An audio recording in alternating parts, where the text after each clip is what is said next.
1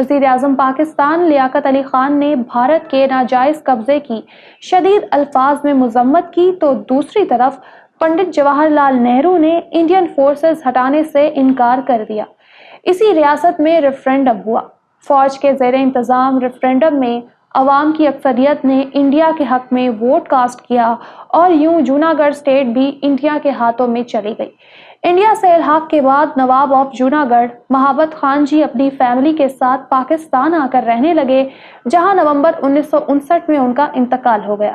دوستو، آپ کو یاد ہوگا کہ آج سے چند مہینے پہلے وزیر اعظم عمران خان نے جوناگڑھ کو پاکستان کے پولیٹیکل میپ میں شامل کیا۔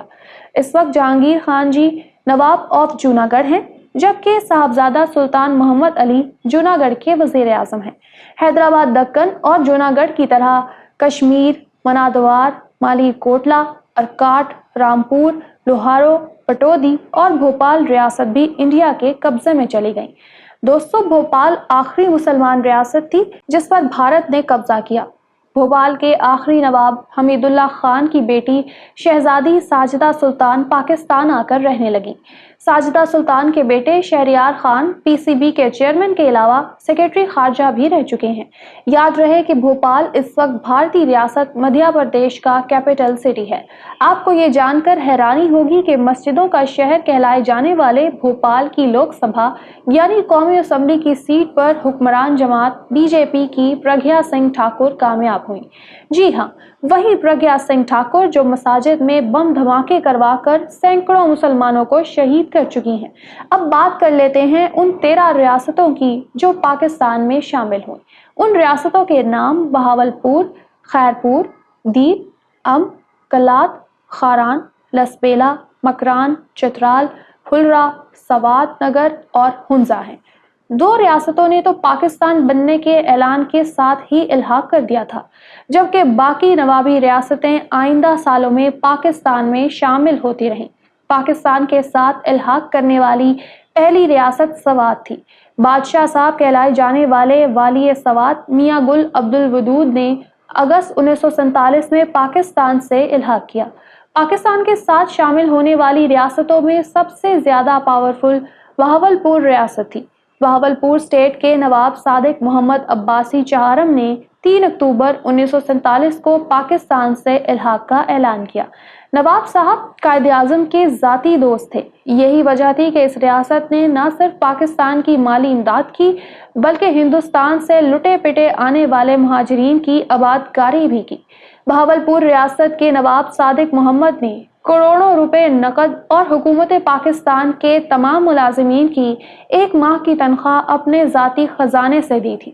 قائد اعظم محمد علی جناح کی زندگی کے آخری لمحات والی ویڈیو میں نے آپ کو بتایا تھا کہ قائد اعظم نے 29 اگست 1948 کو کہا تھا کہ وہ زیارت سے کراچی واپسی پر گورنر ہاؤس میں ٹھہرنے کی بجائے ملیر میں نواب آف بہاولپور کی رہائش گاہ پر ٹھہرنا چاہتے تھے، لیکن پھر بھی کائی کو گورنر ہاؤس لایا گیا جہاں وہ انتقال کر گئے۔ ریاست خیرپور کے حکمران علی مراد دوم نے 3 اکتوبر 1947 کو پاکستان کے ساتھ الحاق کر لیا۔ ریاست چترال کے حکمران مظفر الملک نے 15 اگست 1947 کو پاکستان سے الحاق کا اعلان کیا، تاہم الحاق 6 اکتوبر کے روز ہوا تھا۔ 3 نومبر 1947 کو ہنزا ریاست کے میر نواب محمد جمال خان نے محمد علی جناح کو ایک تار بھیج کر پاکستان میں شامل ہونے کی خواہش کا اظہار کیا، اور یوں 18 نومبر 1947 کو ہنزا ریاست باقاعدہ طور پر پاکستان میں شامل ہو گئی۔ ہنزا کی طرح ریاست نگر بھی 18 نومبر کو پاکستان میں شامل ہوئی۔ یاد رہے کہ ہنزا اور نگر چھوٹی ریاستیں تھیں۔ 31 دسمبر 1947 کو ریاست امب کے نواب محمد فرید خان نے پاکستان سے الحاق کر لیا۔ 1969 تک امب پاکستان کے اندر ایک خود مختار ریاست کے طور پر قائم رہی، لیکن پھر نواب صاحب کی وفات کے بعد اسے صوبہ سرحد میں ضم کر دیا گیا۔ ریاست دیر کے نواب جہان خان نے 18 فروری 1948 کو پاکستان کے ساتھ الحاق کیا۔ یاد رہے کہ پاکستان اور انڈیا کے مابین 1947 میں ہونے والی پہلی جنگ کشمیر میں ریاست دیر کے نواب نے ہزاروں قبائلی لشکر بھیجے تھے جو پاک فوج کے شانہ بشانہ دشمن سے لڑتے رہے۔ ریاست کے قریب 6-7 ہزار افراد پر مشتمل پھلرا نام سے ایک چھوٹی سی ریاست ہوا کرتی تھی۔ ستمبر 1950 میں پھلرا کے نواب عبداللطیف خان تنولی کی وفات کے بعد یہ ریاست بھی پاکستان میں شامل کر دی گئی۔ 21 مارچ 1948 کو خاران، مکران اور لسبیلا کے حکمرانوں نے اعلان کیا کہ وہ سب پاکستان کے ساتھ الحاق کر رہے ہیں۔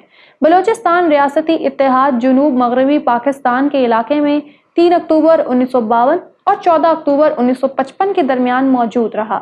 یاد رہے کہ ان 3 ریاستوں اور کلات ریاست کے درمیان اتحاد قائم تھا اور کلات شہر دارالحکومت ہوا کرتا تھا۔ 14 اکتوبر 1955 سے یہ ریاستیں بھی باقاعدہ طور پر ویسٹ پاکستان میں شامل ہو گئیں۔ میں امید کرتی ہوں کہ آج کی ویڈیو آپ کو پسند آئی ہوگی۔ اگر آپ قیام پاکستان سے لے کر آج تک ISI کے سربراہان کے بارے میں جاننا چاہتے ہیں تو یہاں اوپر کلک کریں۔ جسٹس نسیم حسن شاہ کی بایوگرافی کے لیے یہاں نیچے اور اعجاز الحق کے انٹرویو کے لیے ادھر کلک کریں۔ ویڈیو کو لائک اور شیئر کریں، الیکشن باکس لازمی سبسکرائب کر لیں اور ہماری ویڈیوز دیکھتے رہیں۔ اللہ حافظ و ناصر۔